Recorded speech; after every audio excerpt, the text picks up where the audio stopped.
On camera. Okay, there we go. Now I'm going to be doing a comparison between the Red Star AKM by Echo One and the Dboys AK-S74 or AK-74S. AK-74. Excuse me. Obviously that's not the Dboys model name. Yes, this one's a 74 and this one's 47 or AKM based. The 47 and the AKM are different. However, they both are chambered 7.62 and the AKM is an updated AK-47. The AK-74 fires a 5mm caliber, 5 point. I think it's I can't tell you off the top of my head. I know this is 7.62. It's 5 point something. It's not 5.56. I can tell you that. I think it's 5.54, 5.57 maybe. Anyway, but long story short, don't quote me on that one. Long story short, their round is known. The AK-74 rounds have been called. They originally thought they were poison bullets, that the Soviets were dipping them in some sort of poison because they're so efficient. When really it's a tumbling effect, but that has no apply to airsoft. I just happen to know a little bit about real guns. I'm actually gonna try and sit down and do this review because standing is just kind of awkward. Obviously I played with the AKM. I haven't played with that. Well, I've played with both of them, but what I mean by play in that case is I put stuff on it. I love them both to death. This one has a falling stock, so the battery goes up here. Interesting enough thing is, though, you guys can't pick this up on camera. This is the AKM top cover. This is the Dboys top cover. Now, I got this from Airsoft GI. So, during shipping, probably it caused this to funk up a little bit on this side. And you can see it flanges out there where it shouldn't. You really can't pick it up on camera. But it wasn't sticking in right on this one right away. However, the AKM one slips right into place, and the Dboys one slips right into place on the Echo One. Don't ask me why that is. But, yeah, it just is. The rear sling mount on this one, not there. It fell off. I was using a sling. This one had come out, but that one goes back in. So, quite easily. This is actually the sling from the Dboys. The sling Dboys gives you, very high quality, very nice. The Echo One sights fall off the rear sights. Front sight was kind of my fault, but it's made out of pot metal, so correct.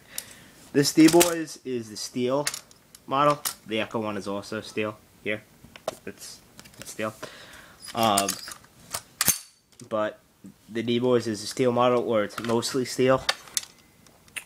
So I can't complain. The only bad thing is I have to take the selector switch. I literally have to go off the frame. Otherwise, if I leave it up here, like still on the frame, but where semi-auto would be, it's fully automatic. So to go down there, that's just a selector switch problem. I mean, the gun shoots great. The hop up on the Dboys, once you break it in, I'm very surprised with the results. It is superb. The range is excellent. I mean, you cannot believe the range I was getting. You guys would like flip shit.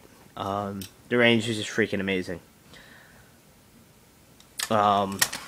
They both come with cleaning rods. I do not have mine here. So my front sight fell off, so I don't have my cleaning rod there. Their cleaning rods are mock. You would never put one of these down your airsoft barrel because you will scratch your barrel, losing accuracy. This gun's around 375 FPS out of the box. This one out of the box is 430 FPS. This has a longer barrel. It's a 502mm inner barrel. Goes to here. This one has a 455mm barrel, and it cuts off right about there. So this one's going to be a little more accurate. With the right hop up, with the wrong hop up, it's not going to matter. This one's a little more powerful. Range, I want to actually give the range to this one. Or their range is around the same. I'm not really sure which one shoots further. Both are made with rivets. The Dboys finish is a lot grainier and like textured, and this one's kind of like smooth. The Echo One is definitely smooth finish. That's, that's a little shinier, but whatever. I mean, you could always repaint it if you want. They both kind of wear nicely. It kind of wears a little realistically down here. Parts that would get worn. I don't know. I like AKs when they look a little worn. To me, that just adds to the realistic fact. Here you can see this was getting all scratched up, but you know what? On an AK, to me, that kind of looks cool. So, to me anyway, I like kind of worn out AKs. This AK is more of a rough gun, you know. An M4 is more of like a prom queen, and the AK I said, I'm sure you all know him, but Sonny, the Spetsnaz guy that you see on all the TV shows, is more like a biker chick. Well, he's exactly right. It's a lot lower maintenance and more of a rugged, mean-looking weapon. Don't get me wrong, I love M4s. That's just, you know, he is right. I give him that one. The AK is a very excellent weapon. Don't get me wrong, guys. I love American weapons. I'm joining the Marine Corps. I'm by no means, you know, Russian, like, you know, commie, you know, whatever. My friends do Russian loadouts. That's fine. I just want to make sure you guys know, because there have been attacks recently on the YouTube and everything about people saying, oh, you own an AK, you're a commie, blah, blah, blah. That haven't happened to me personally, but I've seen it on other people's videos. I just like AKs, and you know what, to shut most of those people up, Green Berets in Vietnam were constantly picking up Viet Cong AKs and using them over their M4s, not M4s, M16s and CR15s at the time, the precursor to the M4. So yeah, good job, guys. Research your history before you go calling people commies, okay? The AK obviously was never our standard infantry rifle. They are not issued by the U.S. government. Special forces can use them.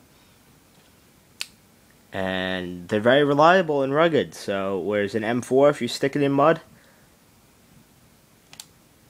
chances are it's going to jam up on you. You stick either one of these real AKs in mud, it's not. You're going to fire. That's just a little real steel history about the two, in case you didn't know.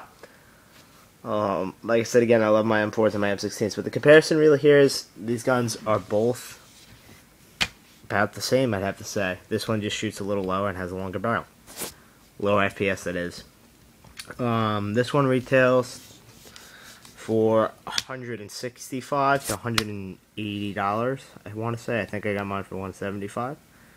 I think that's what $175 it retails for. This one goes for around $235. I bought this one at Strikeforce Sports in Deer Park, and I bought that one off Airsoft GI.